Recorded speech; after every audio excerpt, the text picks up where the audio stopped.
Bismillahirrahmanirrahim. Assalamu alaikum students. Students, I hope you all are fine.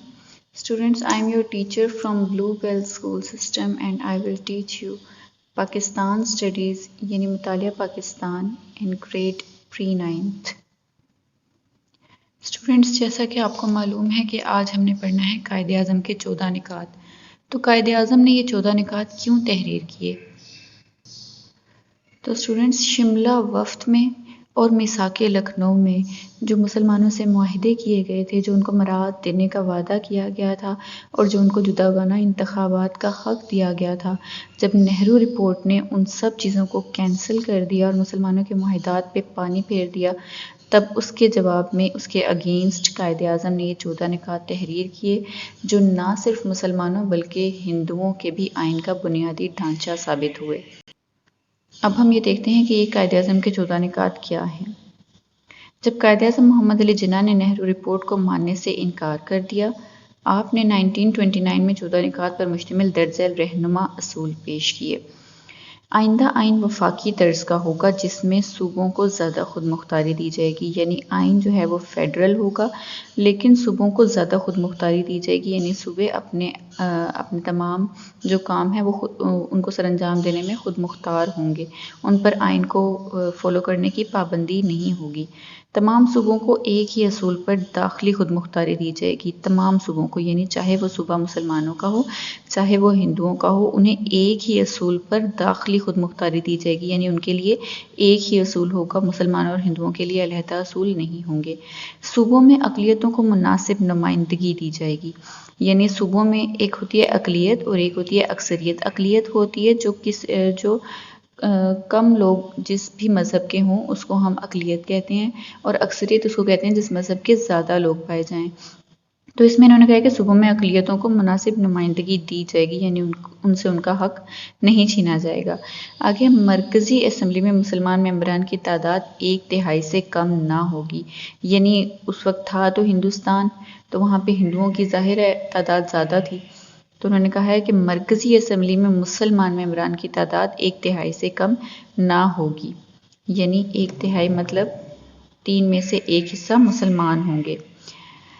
जुदागाना इंतखाबात के असूल हर फ़िरके पर लागू होना चाहिए, अलबत्ता अगर कोई फ़िरका चाहे तो अपनी मर्ज़ी से मखलूत तरीका इंतखाबात कबूल कर सकता है, यानी हर एक फ़िरके के लिए, हर फ़िरका यानी हर कौम के लिए, हर जो मज़हब वहाँ रहता है उसके लिए जुदागाना इंतखाबात का असूल लागू होना चाहिए, और अगर कोई कौम अपनी मर्ज़ी से चाहे तो वो मखलूत तरीका इंतखाबात कबूल कर सकती है।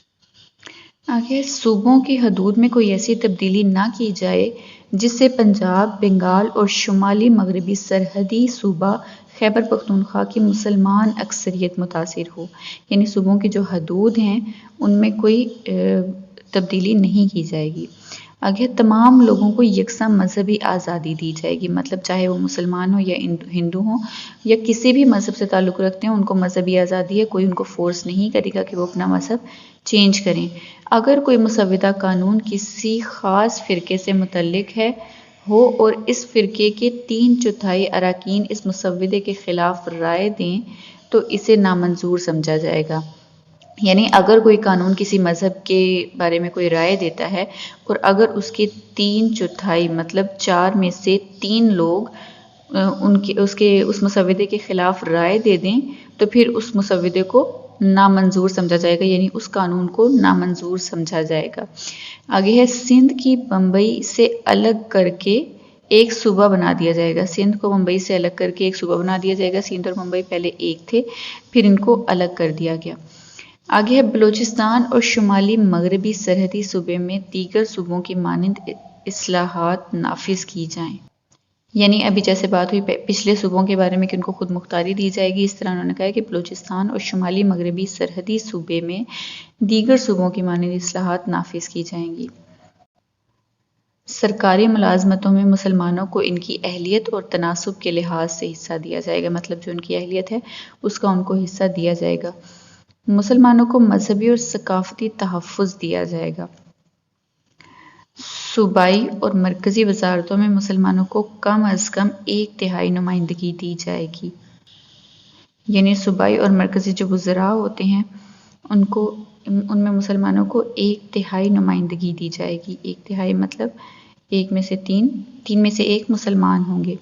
آگے آئین میں صوبوں کی مرضی کے بغیر کوئی تبدیلی نہ کی جائے گی۔ قائد اعظم محمد علی جناح کے 14 نکات کا تجزیہ کیا جائے تو یہ کہنا بیجا نہ ہوگا کہ قائد اعظم محمد علی جناح نے نہ صرف مسلمانوں کے سیاسی حقوق کی ترجمانی کی بلکہ ہندوستان میں دستوری اصلاحات کا بنیادی ڈھانچہ بھی مہیا کر دیا، یعنی وہ مسلمانوں اور ہندوؤں دونوں کے لیے دستوری اصلاحات تھیں۔ اسٹوڈنٹس، یہ تھا ہمارا آج کا ٹاپک۔ انشاءاللہ نیکسٹ لیکچر میں آپ سے ملاقات ہوگی۔ اللہ حافظ۔